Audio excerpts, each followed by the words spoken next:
Hi, I'm Dr. Brian Kaufman. I'm a family doctor turned CLL patient and the medical director of the nonprofit CLL Society, and I'm here at the American Society of Hematology meeting in 2015 with my friend Professor Dr. Stephan Stilgenbauer. Dr. Stilgenbauer, you want to introduce yourself, please? Thank you very much, Brian. Yes, my name is Stephan Stilgenbauer. I'm associate professor at Ulm University in Germany, and my focus is biology and new treatment options for CLL patients.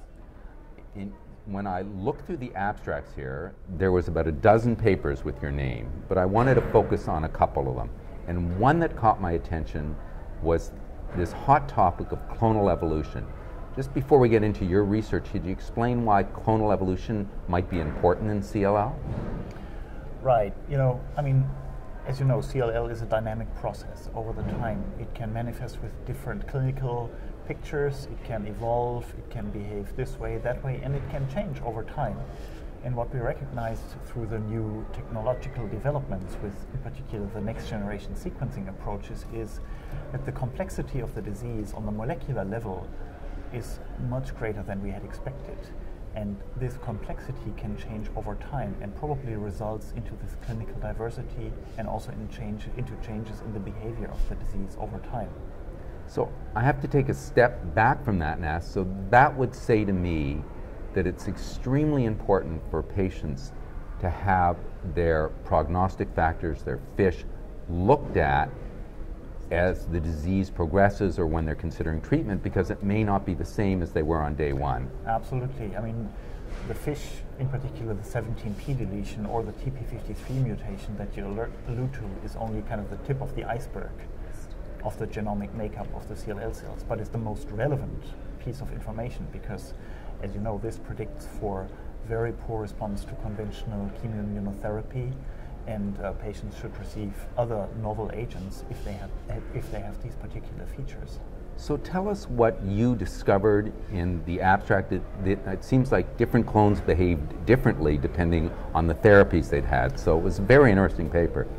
Absolutely. So we found that in particular the therapeutic pressure that you put on the clone, and the therapeutic pressure with the medicines you're using to treat them. Exactly, with things like chemoimmunotherapy, FCR, or similar regimens, can exert very different responses in different CLL cells. Clones go up, clones go down, and it depends on the so-called driver mutations that are there, that as a driver of a car drive kind of the disease in a direction or at a different pace, like you drive a car, Right. So that is why the term driver mutation was actually coined.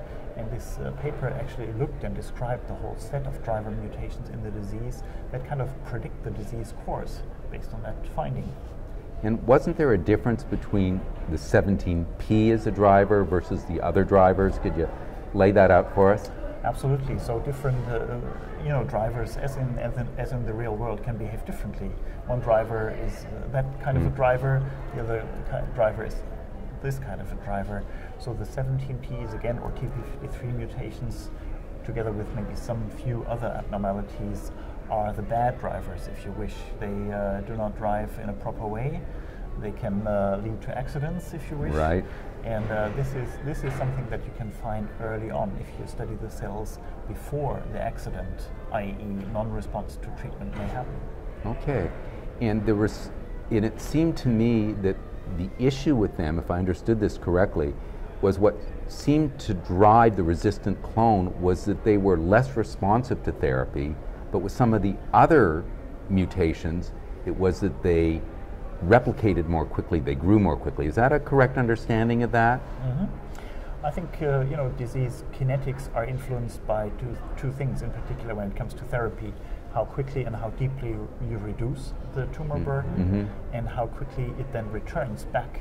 And these two features obviously predict how quickly or how deep your response is and how quickly the disease may come back and cause problems again. So the clonal evolution is obviously itself, our understanding of it is evolving. Where do you see the research going? What advice do you have for patients in terms of this? Well, as you said, very important thing before the initiation of any therapy is to determine the 17p status by FISH and the TP53 mutation status by sequencing, because this will determine if you benefit from chemoimmunotherapy or if your benefit will not be that great. And as you know, there are new treatments available, biologic treatments based on the biology of the disease that show great efficacy also in patients with a 17p deletion. So this is very important. Now, with the novel treatments, also in the rare case of resistance to one of these great new drugs, new mutations have been identified that are linked to this resistance. So again, with the new agents, it will be important over the course of the disease to study particular genetic features underlying disease evolution. Well, let's pause right there, and then I want to ask you about some of these new combinations that include some of the old chemotherapies with some of the new novel therapies that you're also presenting papers on. So thanks very much. We'll take a quick pause here. Thank you very much. Thanks. Thank you, Brian.